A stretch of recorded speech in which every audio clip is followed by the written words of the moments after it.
Hey ladies and gentlemen, welcome back to the channel. As always, it is Nick here, back through daily crypto news and analysis, and I hope everybody had a great overall weekend. Yes, Sunday is coming to a close and we are looking forward to Monday. And the only reason why I'm looking forward to tomorrow is because, well, the major indices open. We get to see the aftershock pretty much on what is going to happen, right? We know that lately we have pretty much seen a massive earthquake throughout the entire crypto market. We are still ranging around the 42K mark on Bitcoin. Of course, XRP still ranging around 75 some cents. And now we get to see the indices open tomorrow to see if we are going into max pain or not, because we know usually Mondays are red days. Now, I will say I am looking forward to see if tomorrow will be a little bit different. I want to see maybe a little bit of an impulse on Bitcoin, which will spike a little bit throughout the entire market. But considering how high Bitcoin dominance has been rising, we'll most likely see altcoins take a little bit more of a hit downside.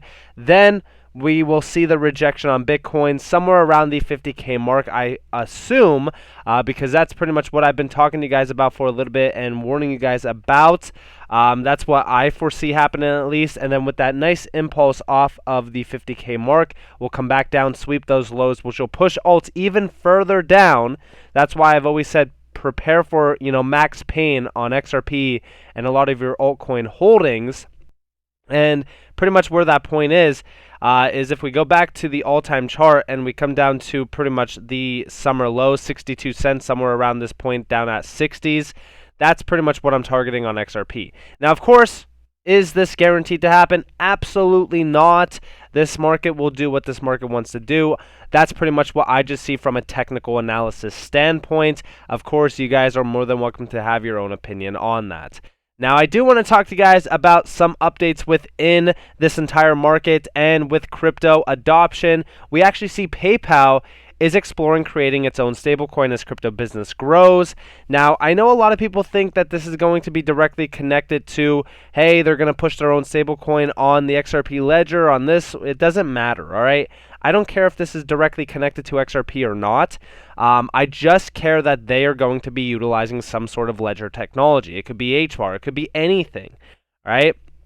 Now, we do see our sources told CoinDesk in September that PayPal subsidiary Curve was actively working on developing a stablecoin. We're exploring a stablecoin if and when we seek to move forward. We will, of course, work closely with relevant regulators. Now, I do know there is a lot of connections with PayPal to HODL. I know there's a lot of connections with PayPal to a lot of other blockchain technologies out there, and I'm not calling HODL blockchain technology because it is hashgraph technology, but I'm just saying in general, we don't know who they're going to be utilizing. We just know that they're most likely going to be utilizing a ledger technology. I just think that this is good for crypto in general, because when we're talking about these major, giants in the fintech space, specifically PayPal from just an overall payment standpoint, them moving into crypto just shows you exactly how early we are and how much more we have to look forward to in terms of crypto.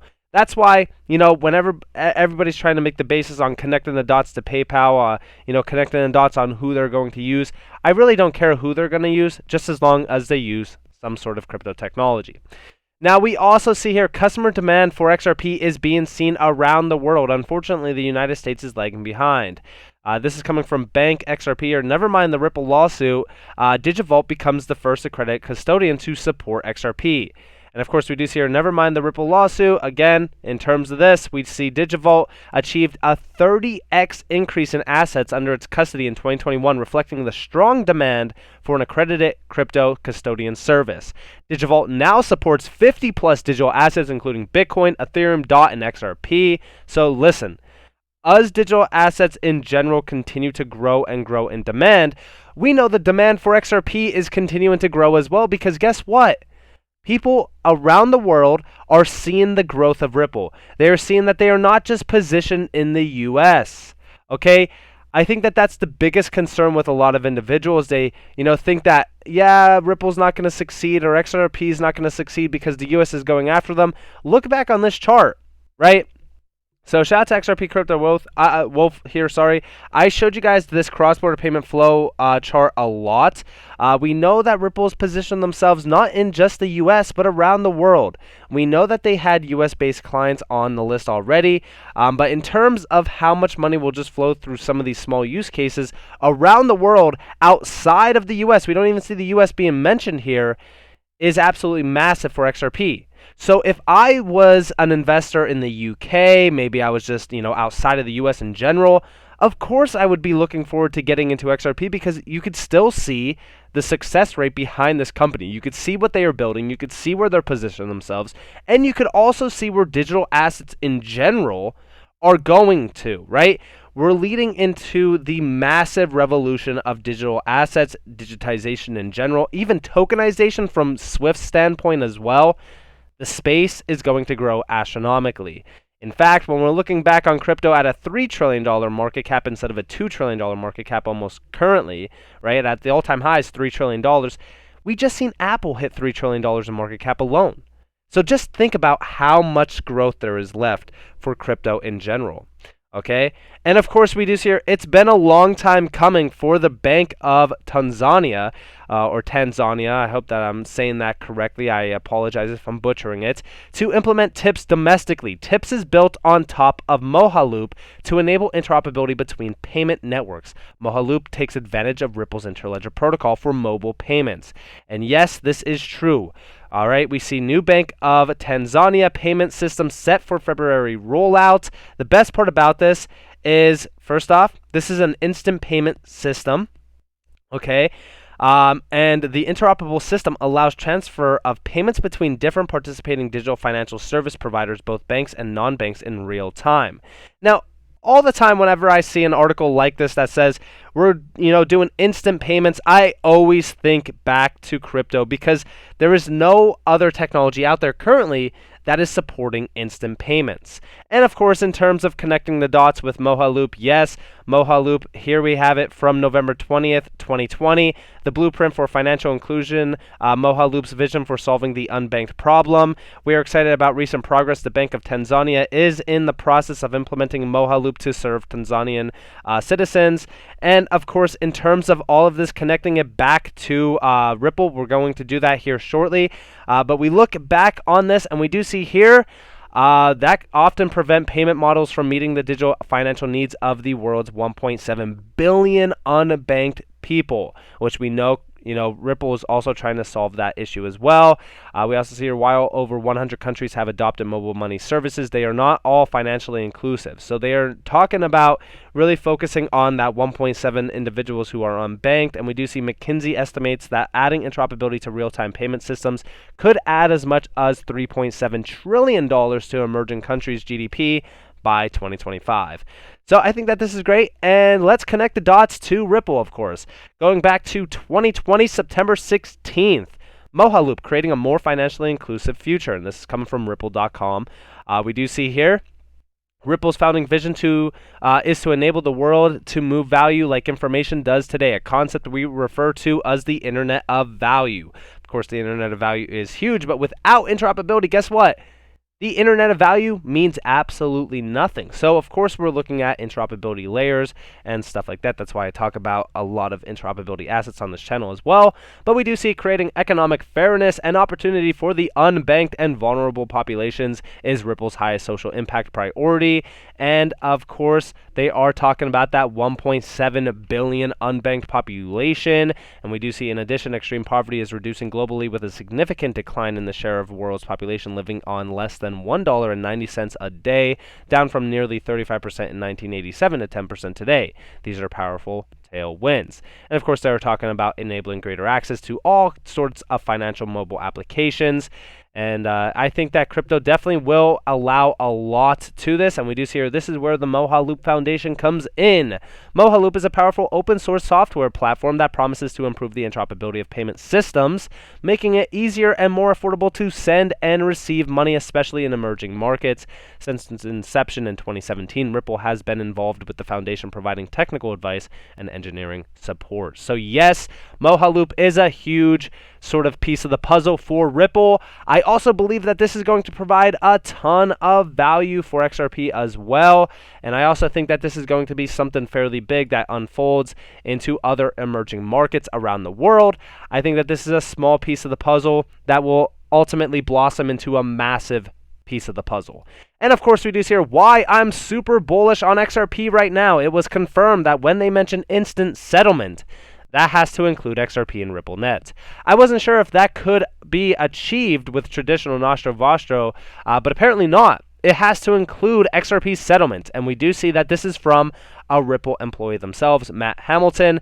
Correct, Xcurrent is just a messaging system. It requires something else, e.g. Nostro Vostro accounts or on-demand liquidity Xrapid to do settlement.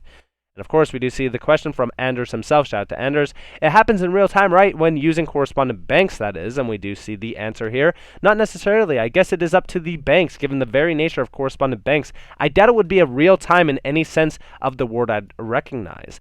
We do see here. Finastra has a solution called RippleNet via Fusion Total Messaging, where Finastra's customers can implement RippleNet. It's clear that emphasis is on instant settlement. It thus has to mean settling using XRP. The best way that I could describe this is almost all of these major use cases are focused on, guess what? Instant payment systems. So instant settlement in general. What are they going to be utilizing? They are going to be utilizing XRP, leveraging instant settlement to transact in seconds instead of days. How are they achieving that? XRP has a settlement of 3 to 5 seconds. We do see here, that is the big selling point as you see being highlighted. Finastra has, or as we know, it is huge. 10,000 customers, 90 of the world's largest banks are Finastra customers. They have over 10,000 employees with a target processing time of 1 million transactions per hour. And of course, we do see here, if you do some calculations, that would mean 277 transactions per second. For reference, if you cut down this amount of SWIFT payments being sent, that would be around 470 per second globally. So this is a huge case. This is extremely bullish for XRP as well. This is how I believe mass adoption of XRP is done in the banking system. Signing up one customer at a time takes too long. Since Finastra's customers can utilize RippleNet with XRP settlement, you can achieve mass adoption much faster. It reminds me of another strategy that we've talked about, but instead of SWIFT, we have Finastra's customers who have easy access to RippleNet. Finastra handles integration of RippleNet to banks. This is how you can get mass adoption of on-demand liquidity by banks. And we do see this is from Joel Katz. My dream scenario is Swift makes a deal with Ripple where all their banks get to use RippleNet for free, maybe even paying Swift. Fits our XRP strategy perfectly. And it's just not Finastra, others as well, but how many options do you have if you wish to have instant settlement? How many of Volpay's solutions can bring you instant settlement? They can't. Of course, when we're talking about Ripple, I believe, and of course, a lot of people talk about the flip the switch moment.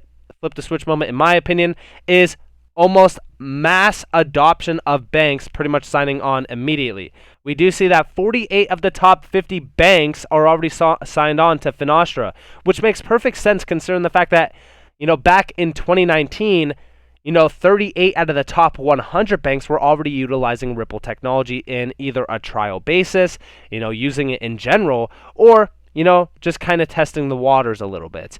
So in my mind, this is huge. This is extremely why you should be bullish. This is extremely huge, in my opinion, overall, on why Ripple and XRP are huge pieces of the pie.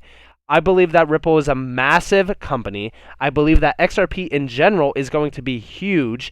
And that's exactly why I talk about it on a daily basis, because this has come from a Ripple employee themselves. Talking about the Nostro Vostro scene, a $27 trillion problem. I believe that this is going to be a massive domino effect. So, with all of that in mind, definitely pay attention to everything that is coming to the space in terms of the XRP ledger, in terms of XRP adoption. We are seeing global adoption from these major high-tier companies growing day by day. Yes, that means PayPal. Yes, that means MasterCard. pretty much all around the world. So I'm very happy to be positioned into cryptocurrency myself. Let me know what you guys think down in the comments below. But with all of that in mind, I hope that you all enjoyed this video. If you guys did, definitely leave a like, subscribe, turn notifications on, as it does help the channel grow immensely, and I do greatly appreciate it. With that in mind, if you guys do want more free content, you guys are more than welcome to follow me on Twitter and join the free Discord down in the description below. And as always, I hope that you all have a beautiful day or a beautiful night wherever you guys are in this beautiful world. This has been Nick. Peace out, guys.